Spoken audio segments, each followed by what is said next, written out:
जय जगन्नाथ सांग मैंने my kitchen by Sumitra channel को आपण बहुत बहुत स्वागत। आज मुझे गोटे हेल्दी एवं इजी एवं झटपट या गोटे मॉर्निंग ब्रेकफास्ट और इवनिंग में खाईपर छोट छुआ मान टिफिन दे पारे तार रेसिपी आनी सुजी चूड़ा चकुड़ी यह सहित गोटे स्पेशल चटनी आनी जहाँ कि यह सहित खाइले बहुत टेस्टी लगे। ये चटनी केवल ये चकुड़ी सहित ना जो भी खाइले बहुत टेस्टी लगे। तो चलतु यार रेसिपी जाना प्रथम।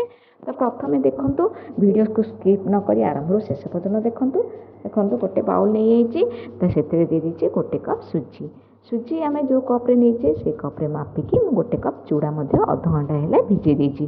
देखो मोर हाथ में मुझे चिपी देखा एमती टिके आमर बतरी गला। तो बतरी सारापर मुझे दुई थर धोई देती चूड़ा को धोई सारापर मुझे पानी देके भिजी देती पानी मुझे संपूर्ण रूपे बाहर कर देती।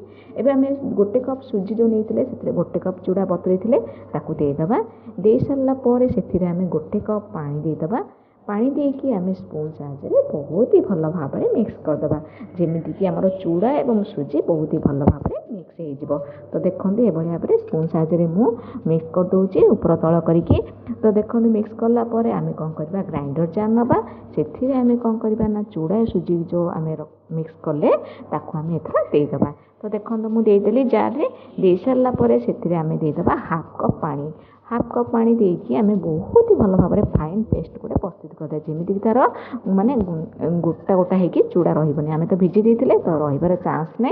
तो देखो एमती हाफ कप पानी देकी आम बहुत भल भाव में फाइन पेस्ट करदे बहुत भल भाव में कर सारापर आम कौन करवा ना गोटे बाउल को तार पेस्ट बाहर करदे। तो देखु ये भाव में आमर कौन करना बेटर टी प्रस्तुत हो तो पानी मुझे बिल्कुल देनी। तो देखो मोर प्रस्तुत हो गला। तो देखो एमती बेलार आम घाटी सारापर एवं कौन करवा से दही मुझे हाफ कप दही बिल्कुल खट्टा दही ने मु पैकेट वाला दही नहीं जदि आप पाखे फ्रेश दही थी ने बहुत टेस्टी लगी था। तो देखो मुझे दही दे देती हाफ कप देकी आम बेलारे बहुत भल भाव में मिक्स करदे।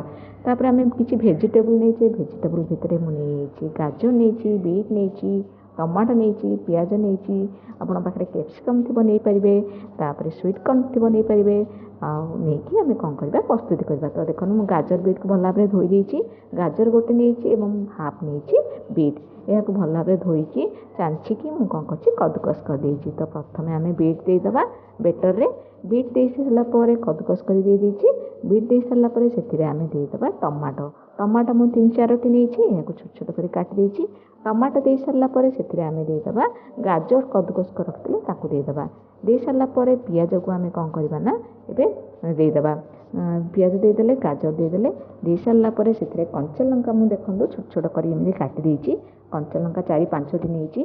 तो आप अधिक राग खाती आउ कंचा लंका देवे। तो आम कंचा लंका दे सारापर धनिया पत्र को छोट छोट कर काटी दे सारापर से आम स्वाद अनुसार बर्तमान लुण देदेबा लुण दे सारापर से हाफ चामच दे देती गोटा जीरा दे सारापर आम बेलारे बहुत भल भाव में आम मिक्स करदे। देखो एमती तल उपर कर बहुत भल भाव मिक्स करदा जमीक आम भेजिटेबल सहित लुण जीरा एवं बेटरटी बहुत ही भल भाव में मिक्स हो। देखो एमती मिक्स हो बेसी पानिया करनी पानिया कले ये बेटरटी आम चकुड़ी बहुत भल भाव में बाहर भांगी। तो देखो एमती थी देकी आम बहुत भल भाव में एमती 5 मिनट पर्यंत कौन करवा तल उपर कर बहुत भल भाव में घाटी देवा। तो एमती घाटी सारापर आम टे घोड़े 10 मिनट रखीदे तो चकुड़ी बहुत ही बढ़िया भाव में बाहर। तो देखो गैस ऑन करी तावा बसई तावा मोर गरम हो सारा से गोटे स्पून ऑयल दे सारापर आम टे स्प्रेड कर दे ऑयल को। तो देखो एमती भाव में स्प्रेड करदे कर सारापर आम कौन करवा प्लेट बाहर करी पुणी घाटिवा बेटर को घाटी सारापर आम कौन करवा 2 बेला लखे आम पकईकी आमर चकुड़ी प्रस्तुति करवा। तो देखो मुझे प्रथम गोटे बेला दे सारापर पुणी आ गोटे बेला दबा देकी आम कौन करवा चकुड़ी प्रस्तुत करवा बेसी पतला करनी मझे टिके खाली स्प्रेड करदे टिके मोटा रकुड़ी बहुत ही टेस्टी लगे बहुत ही हेल्दी सांग मैंने यह करूँ केमी लगे मत कमेंट माध्यम निश्चित जनइबे पिला मानटू बड़ माने बहुत खुशी रे खाइबे टिफिन दे पारे आपण मॉर्निंग ब्रेकफास्ट खाइबे बहुत ही सहज और शीघ्र हो पार।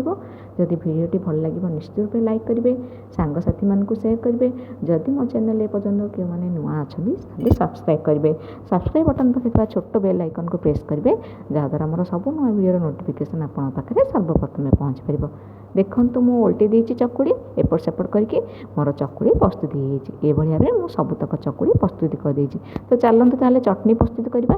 ଦେଖନ୍ତୁ ମୁଁ ଗୋଟେ ବିଡ଼ା ନେଇଯାଇଛି ପୋଦିନା ପତ୍ର, ଏହାକୁ ଭଲ ଭାବରେ ଧୋଇ ଛୋଟ ଛୋଟ କରି କାଟି ଦେଇଛି। କାଟି ସାରିଲା ପରେ ତାକୁ ଆମେ ଗ୍ରାଇଣ୍ଡର ଜାରରେ ଦେଇଦେବା। ପୋଦିନା ପତ୍ର, ବୁଟ ନେଇଯାଇଛି ହାଫ୍ ବାଉଲ୍ ନେଇଛି, ତାପରେ ନେଇଯାଇଛି ଟିକେ ଚଣା ଯାଇ 2 ସ୍ପୁନ୍ ଭାଜିକି ନେଇଛି, ନଡ଼ିଆ ନେଇଯାଇଛି ଏବଂ କଞ୍ଚାଲଙ୍କା ଗୋଟେ ନେଇଛି, ତାପରେ ଲୁଣ ନେଇଯାଇଛି ସ୍ୱାଦ ଅନୁସାରେ, ଚିନି 1 ସ୍ପୁନ୍ ନେଇଛି ଏବଂ ଜିରା ନେଇଯାଇଛି ହାଫ୍ ସ୍ପୁନ୍। ପାଣି ଟିକେ ଦେଇକି ଆମେ ଗ୍ରାଇଣ୍ଡିଙ୍ଗ କରିଦେବା। ତାକୁ ଗୋଟେ ବାଉଲକୁ ବାହାର କରିଦେବା। ସେଥିରେ ଲେମ୍ବୁ ମୁଁ ନେଇଯାଇଛି ଗୋଟେ ହାଫ୍ ସ୍ପୁନ୍ ନେଇଯାଇଛି ଲେମ୍ବୁ ଜୁସ୍। ଦେଇସାରିଲା ପରେ ତାକୁ ବହୁତ ଭଲ ଭାବରେ ଘାଣ୍ଟି ଦେବା। ମୋର ପ୍ରସ୍ତୁତ ହେଇଗଲା ଚଟଣି ସହିତ ଚୁଡ଼ା ସୁଜିର ଚକୁଳି। ଦେଖନ୍ତୁ କେତେ ସଫ୍ଟ ହେଇଛି। ଛୋଟ ଛୁଆଠୁ ବଡ଼ମାନେ ବହୁତ ଖୁସିରେ ଖାଇବେ। ଆପଣ ଥରେ ବନାନ୍ତୁ, କେମିତି ଲାଗିଲା ମୋତେ କମେଣ୍ଟ ମାଧ୍ୟମରେ ନିଶ୍ଚିତ ଜଣାଇବେ। ଦେଖନ୍ତୁ ମୋର ପ୍ରସ୍ତୁତ ହେଇଗଲା ସୁଜି ଚୁଡ଼ା ଚକୁଳି। ଧନ୍ୟବାଦ।